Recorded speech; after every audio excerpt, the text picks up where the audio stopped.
Hello everyone, I'm Will, it's 3 PM and it's time for another Harry Potter mini review. Let's go! Welcome back, I hope you're all well and having a good start to your weekend. As always, I'm here with a mini review on a Saturday and we're currently working our way through the Harry Potter franchise. We're on to the third film and it's time for the Prisoner of Azkaban. Let's talk about it. So, The Prisoner of Azkaban is the third film in the franchise and is also the first time that we move on to our newest Dumbledore. Yes, Michael Gambon takes the reins and obviously he's great, but I said this previously, I prefer the original, but that's just my opinion. I think he does a great job and I think Michael Gambon is a fantastic actor. It's just, they were so different in so many ways. But this is only the first film for him to start developing the character, and trust me, he gets so much better if you haven't seen them already. But before we get into any further details on directors, cast, the film generally, let's give you the synopsis of the film. Harry Potter, Ron and Hermione return to Hogwarts School of Witchcraft and Wizardry for their third year of study, where they delve into a mystery surrounding an escaped prisoner who poses as a dangerous threat to the young wizards. Yes, indeedy doody. So just to give you a bit more on that, because that's actually quite brief. Obviously, it is about the Prisoner of Azkaban, the person who escapes from Azkaban to cause havoc and then actually delves into a completely different story-ish. But it's a fantastic film. I think it's really good fun. And it's actually the first film where we delve into lots of different things about our characters. It's one slightly darker than the previous two. So we start to delve into the darkness of it. But I think that comes from our director. So the director of this one isn't the same as the first two, which was Chris Columbus, not Christopher, that was the other guy. Chris Columbus was the director of the first two, whereas this is Alonso Cuarón. Now, he is known for films like Gravity, he directed that, and Roma, which was in the Oscars last year or the year before. The film is slightly darker than the previous two, as I said, but it also touches base on so many different things. In fact, there is so much going on in this film that sometimes it might be a little confusing for a younger audience. As I say, it's darker. We certainly meet a lot more creatures in this film. On top of that, we've got lots of secrets that are passed around and that we have to follow to keep up with the story.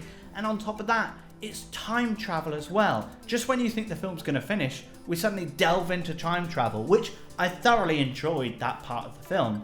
But actually, when you break it down, there's so much go on. Now, obviously, they followed the book. That's nothing. They obviously followed the book, so that's nothing against the director, the writers, or anything like that, or even J.K. Rowling. But actually, when you break down the film, there's a lot happening in this and a lot to keep up with. But let's talk about our cast. Obviously, we've got the culprits come back. Your Harry, your Ron, your Hermione.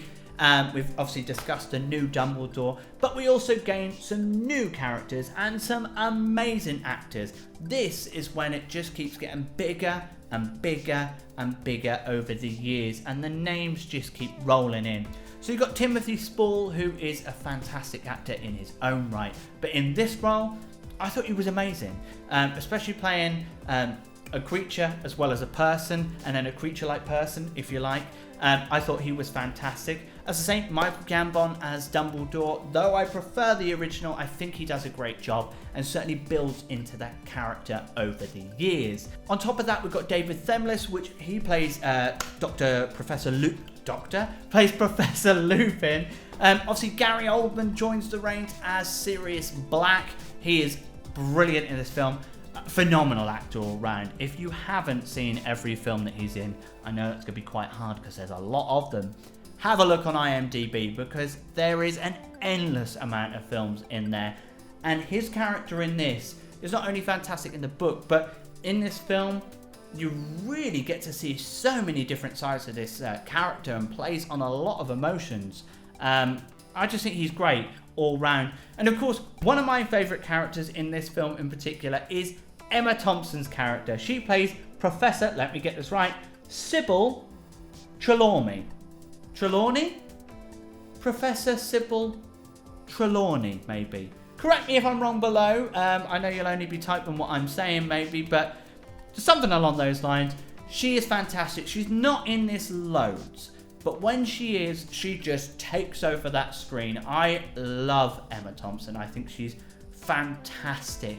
But in this role in particular, she's very kooky, but again, you get sucked into the kookiness, and then she literally hits you with something a bit weird, and then it makes you jump. She's just brilliant all round, and I think in this role, she's fantastic. Absolutely fantastic. As I say, it's a lot to take in this film. We move on to the next one's A Goblet of Fire, which I think personally is quite simple when you break down the film, but we'll talk about that next week. But as I say, this is certainly a lot darker. We definitely see more creatures in this film. On top of that, secrets. There's endless amounts of secrets, and you've got to keep up with those.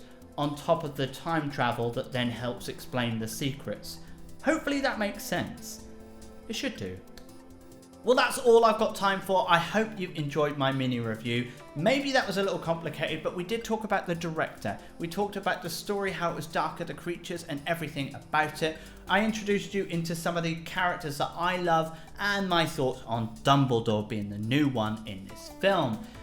Don't forget to join me next week at 3 PM, where of course we'll be talking about The Goblet of Fire.